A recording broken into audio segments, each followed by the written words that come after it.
Hi hello welcome back to my channel. ನಾನಿವತ್ತು ಎಲ್ಲಿದ್ದೀನಪ್ಪ ಅಂತ ಅಂದರೆ ಚಿಕ್ಕಮಂಗ್ಳೂರು. ಎಸ್, ನಾವು ಇವತ್ತು ಚಿಕ್ಕಮಂಗ್ಳೂರಲ್ಲಿರೋ ರೆಸಾರ್ಟಿಗೆ ಬಂದಿದ್ದೀವಿ. ಹೇಗಿದೆ ಅಂದರೆ ನೆಕ್ಸ್ಟ್ ಲೆವೆಲ್ ಫಿದಾ ಆಗೋದೆ. ನಾನು ಚಿಕ್ಕಮಂಗ್ಳೂರು ಪ್ಲೇಸ್ ನೋಡಿ ನನಗಂತೂ ಸಿಕ್ಕಾಬಟ್ಟೆ ಇಷ್ಟ ಆಯಿತು. ನಾನು, ಬೇಬಿ, ದರ್ಶು, ಸ್ಕೈ ಮತ್ತು ಇವ 5 ಜನನೂ ಕೂಡ ಬಂದಿದ್ವಿ. ಆಫ್ಟರ್ ದಟ್ ಟ್ರಾವೆಲ್ ಮಾಡಿ ಸ್ವಲ್ಪ ಟಯರ್ಡ್ ಆಗಿತ್ತು. ಅದಕ್ಕೋಸ್ಕರ ಲೈಟಾಗೆ ಒಂದು ಸ್ವಲ್ಪ ಹೊತ್ತು ರೆಸ್ಟ್ ಮಾಡೋಣ ಅಂತ ಮಾಡ್ತಿದ್ದೆ.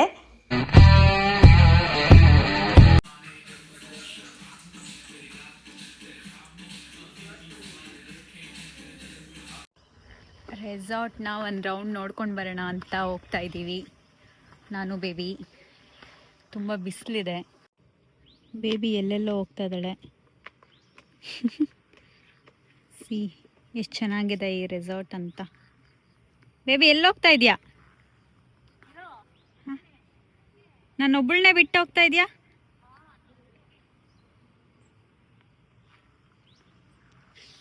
ಚೆಂದ ಇದೆ ರೆಸಾರ್ಟು. ಸ್ವಲ್ಪ ಮೈಂಡು ಫ್ರೀ ಮಾಡ್ಕೊಳ್ಳೋಣ ಅಂತ ಬಂದಿದ್ದೀವಿ. ನಾನು, ಬೇಬಿ, ದರ್ಶು ರೂಮಲ್ಲೇ ರೆಸ್ಟ್ ಮಾಡ್ತಿದ್ದಾನೆ.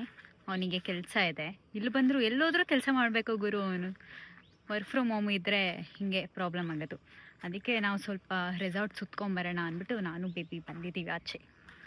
ಬೇಬಿ ಅಂತೂ ಬಾಲ್ಕನಿ ಬಿಟ್ಟು ಬರ್ತಾನೆ ಇರಲಿಲ್ಲ. ಆ್ಯಕ್ಚುಲಿ ಬೇಬಿ ಅಲ್ಲ, ನಾನು ಕೂಡ ಬಾಲ್ಕನಿ ಬಿಟ್ಟು ಹೋಗ್ತಿರ್ಲಿಲ್ಲ. ಬಿಕಾಸ್ ಆ ಥರ ಇತ್ತು ಫೀಲು. ಬಾಲ್ಕನಿಲಿ ಕುತ್ಕೊಂಡು ಆ ವ್ಯೂ ನೋಡೋದು next level. After that night ಸಿಕ್ಕಾಬಟ್ಟೆ ಚಳಿ ಇತ್ತು. ಅದಕ್ಕೋಸ್ಕರ ನಾವು ಬಿಸಿ ಕಾಯಿಸ್ಕೊಳ್ಳೋಣ ಅಂತ ಬಂದಿದ್ವಿ. ಇಲ್ಲಿ ಮಾರ್ನಿಂಗ್ ಟೈಮ್ ಅಷ್ಟೇನು ಚಳಿ ಇರಲಿಲ್ಲ.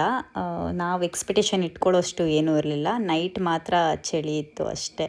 ಇವಾಗ ಸ್ವಲ್ಪ ತಾಯಿತು ಎದ್ದು ಫ್ರೆಶ್ ಅಪ್ ಆಗಿ ಸ್ವಿಮ್ಮಿಂಗ್ ಪೂಲ್ಗೆಲ್ಲ ಹೋಗಿ ಅದಾದಮೇಲೆ ಈಗ ಪೂಲ್ದೆ ವೀಡಿಯೋ ಮಾಡೋಕ್ಕಾಗಲಿಲ್ಲ.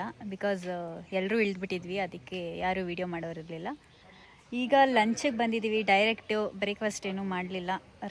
ಲಂಚಿಗೆ ನಾವು ಮಾಡಿದ್ವಿ. ಇವರೆಲ್ಲ ತಿಂದರು. ನನಗೆ ಬೆಳಗ್ಗೆ ಎದ್ದ ತಕ್ಷಣ ತಿನ್ಬೇಕನ್ನಿಸ್ಲಿಲ್ಲ. ಅದಕ್ಕೆ ನಾನು ತಿನ್ನಲಿಲ್ಲ.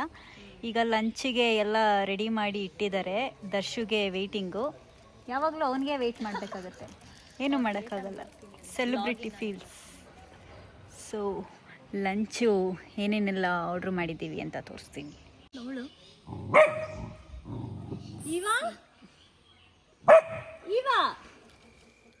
ಇವಾಗ ನಾವು ಹೊರಡೋ ಅಂಥ ಟೈಮ್ ಬಂತು. ಹೊರಡ್ತಿದ್ದೀವಿ. ಬಿಕಾಸ್ ನಾನು ತುಂಬ ಜಾಸ್ತಿ ಏನೂ ತೋರ್ಸೋದಕ್ಕಾಗಲಿಲ್ಲ.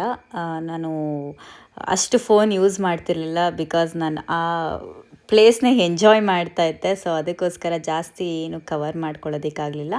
ಹೋಗ್ತಾ ಇಲ್ಲೇ ರೆಸಾರ್ಟ್ ಅವ್ರು ಹೇಳಿದ್ರು 2 ಕಿಲೋಮೀಟರ್ ಹತ್ರನೇ ಒಂದು ಟೆಂಪಲ್ ಇದೆ, ಅಲ್ಲೋಗಿ ವಿಸಿಟ್ ಮಾಡಿ ಒಳ್ಳೆಯದಾಗತ್ತೆ ಅಂತ. ಸೊ ಅದಕ್ಕೋಸ್ಕರ ನಾವು ಹೋಗ್ತಾ ಹಂಗೆ ಟೆಂಪಲ್ಗೆ ಹೋಗಿ ಆಫ್ಟರ್ ದಟ್ ನಾವು ಬೆಂಗಳೂರಿಗೆ ಬಂದ್ವಿ. ಈ ಟೆಂಪಲ್ಲು ದೇವರ ಹೆಸರು ಏನಪ್ಪ ಅಂತ ಅಂದರೆ ದೇವಿರಮ್ಮ ಟೆಂಪಲ್ ಅಂತ.